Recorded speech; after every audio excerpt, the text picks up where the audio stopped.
Oi, meu nome é Amanda, sou estudante de odontologia da Unifenas e minha equipe vai falar hoje sobre exames clínicos da DTM.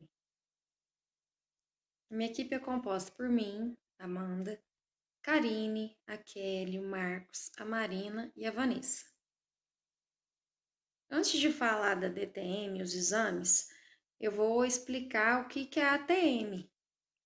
A ATM ela é uma das articulações mais complexas do corpo humano e é responsável por todos os movimentos da mandíbula. Os componentes dela são a cabeça da mandíbula, cavidade glenoide, tubérculo articular, disco articular, tecidos retrodiscais, membrana sinovial e a cápsula articular. Ela é a articulação do organismo humano mais utilizada e possui capacidade de movimentação simultânea, bilateralidade pela mandíbula. Na presença da disfunção temporomandibular, a DTM, são constatadas alterações estruturais e desarranjos funcionais. As causas da DTM são traumas na mandíbula, artrite na TM, má postura, características anatômicas relacionadas à formação da mandíbula durante o nascimento, hábitos como morder os lábios e as bochechas, apoiar a mandíbula sobre as mãos, morder as pontas de canetas, roer as unhas, distúrbios do sono e dificuldade de dormir, estresse e bruxismo. Seus sintomas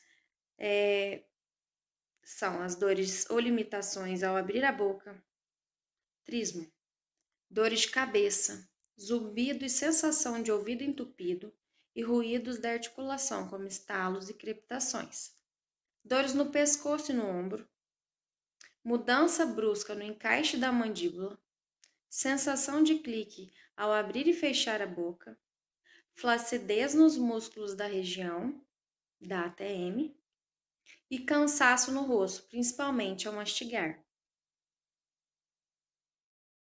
Como é feito o diagnóstico da DTM? Para diagnosticar o quadro de DTM, é feita uma tomada de história, ou seja, uma série de perguntas sobre os sintomas e sinais do paciente. Essas perguntas são feitas durante a anamnese. E por essas perguntas, o cirurgião dentista, tem que procurar obter o máximo de informações possíveis sobre o paciente, Realiza-se um exame físico que envolve a palpação dos músculos da mastigação e da articulação temporomandibular. Quando necessário, são realizados exames complementares, como ressonância magnética e tomografia computadorizada. Para se estabelecer o diagnóstico definitivo, é necessário informações clínicas e radiográficas. A necessidade do exame radiográfico não se resume apenas em verificar a posição do côndilo no interior da fossa mandibular, mas também é importante para se analisar a integridade das estruturas ósseas da articulação e estruturas correlatas. Os exames radiográficos. As indicações. A necessidade de identificação de detalhes das estruturas, as indicações para os exames radiográficos.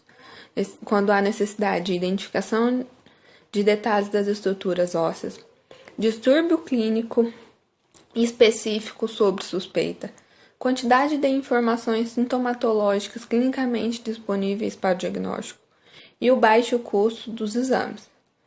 E sua menor dose de radiação. Irradiação.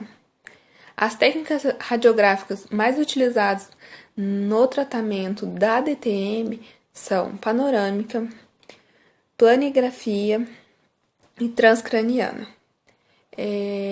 Por exemplo, são essas que estão no slide. As radiografias panorâmicas. Elas favorecem a visão geral dos maxilares. Elas são úteis no diagnóstico diferencial de alterações odontogênicas que se sobrepõem aos sintomas de DTM.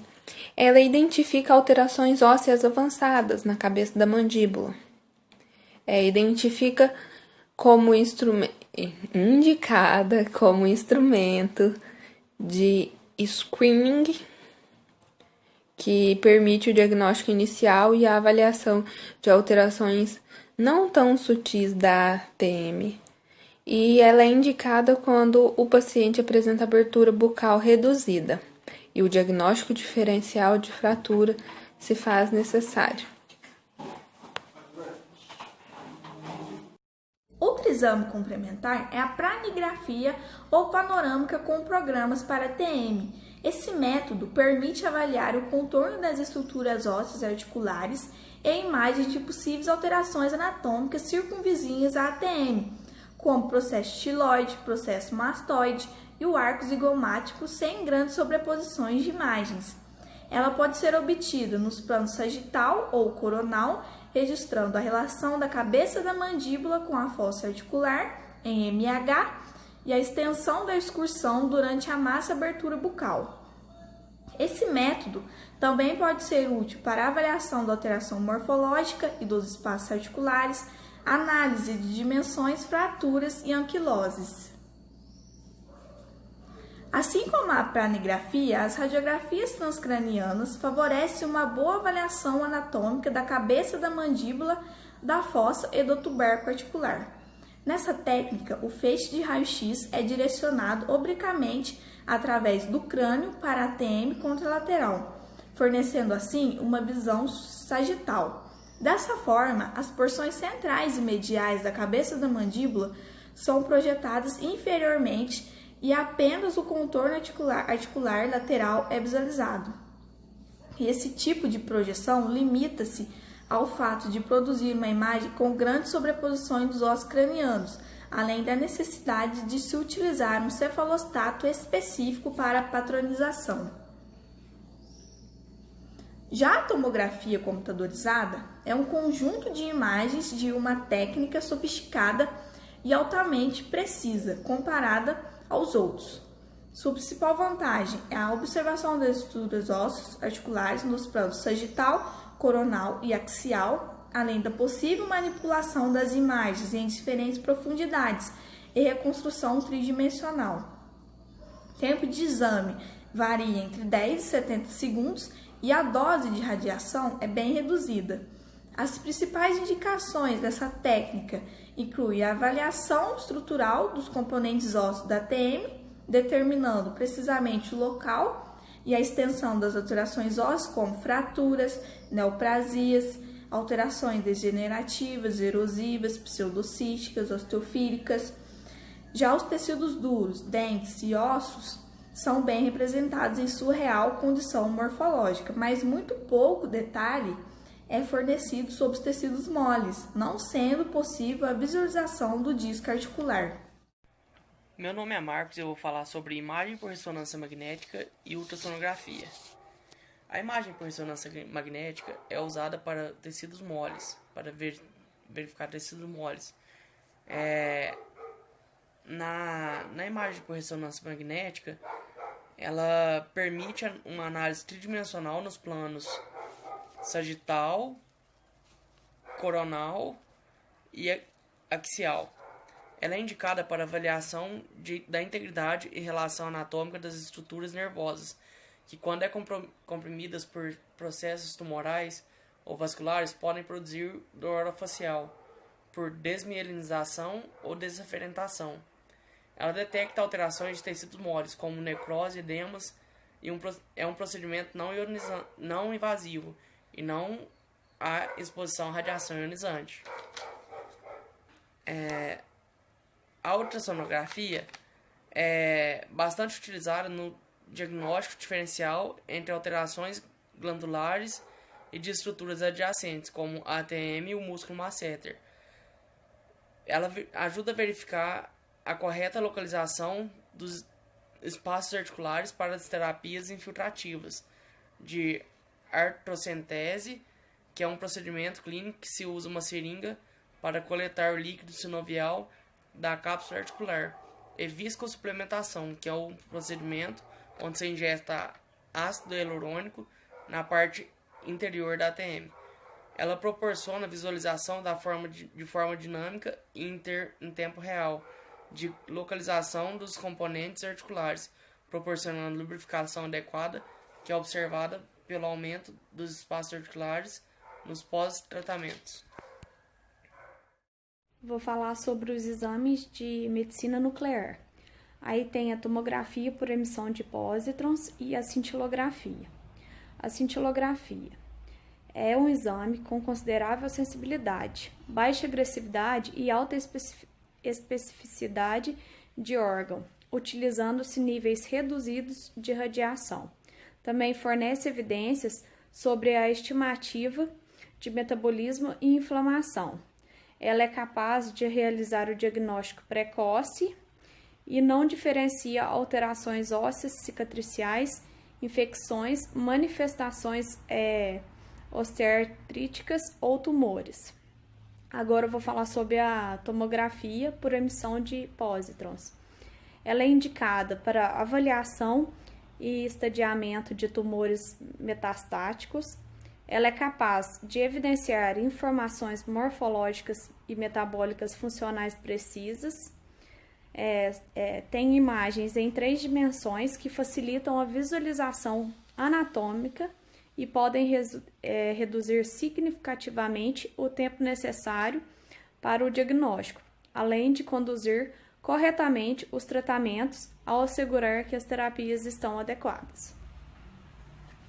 Aí tem os critérios de indicação dos exames de imagem no diagnóstico das disfunções da articulação temporomandibular.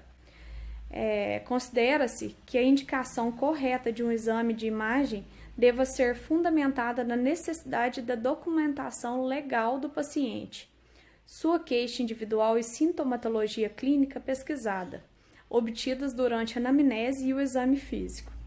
Para as DTM articulares, os exames físicos de palpação, mensuração de movimentos, testes funcionais e avaliação dos ruídos articulares são instrumentos de grande validade diagnóstica. A sobreposição da sintomatologia muscular e articular pode interferir na caracterização diagnóstica, pois ambas manifestam um comprometimento funcional. Neste e nos casos de sintomatologia inespecífica, inflamações, neoplasias e traumatismos. Os exames complementares de imagem são fundamentais para o esclarecimento diagnóstico e definição da terapêutica adequada. Olá, eu vou dar continuidade para falar dos critérios de indicação de exames. De maneira geral, a imagem por ressonância magnética e a tomografia computadorizada são métodos com maior precisão comparada à radiografia convencional. Por quê? Porque esses 2 exames, eles nos proporcionam uma melhor avaliação das estruturas ósseas e dos tecidos moles, incluindo o disco intraarticular. Por isso que ele é considerado como um padrão ouro na odontologia, porque ele facilita muito no diagnóstico de DTM. A DTM tem cura? Muitas pacientes procuram o profissional com essa dúvida. A DTM, ela tem cura? A DTM, a gente consegue controlar os sintomas. Então, a gente consegue controlar a dor do paciente, a gente consegue controlar as limitações funcionais do paciente, então a gente consegue tratar esses sintomas. E como que a gente consegue tratar? O tratamento, ele é multidisciplinar. Então, o tratamento, ele é feito com um fisioterapeuta, com um psicólogo ou um psiquiatra, às vezes pode precisar de cirurgia, pode precisar também de compressas frias para controlar a dor durante as crises, placas de mordidas e medicamentos, principalmente anti-inflamatórios. Então, o tratamento para DTM é um tratamento multidisciplinar. Nós precisamos de vários profissionais para conseguir tratar esse paciente. Tá?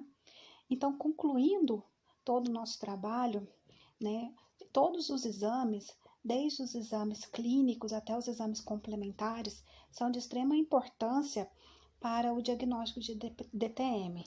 Então, desde a anamnese, onde o paciente chega, né, escutar todo o histórico do paciente, os exames clínicos, intraorais, extraorais, né, as palpações dos músculos, das articulações, né, e os exames complementares. Então, todos eles têm que ser um conjunto para que a gente consiga chegar a um diagnóstico correto da DTM e tratar esse paciente, tá? Então é isso, Gilbert. Obrigada.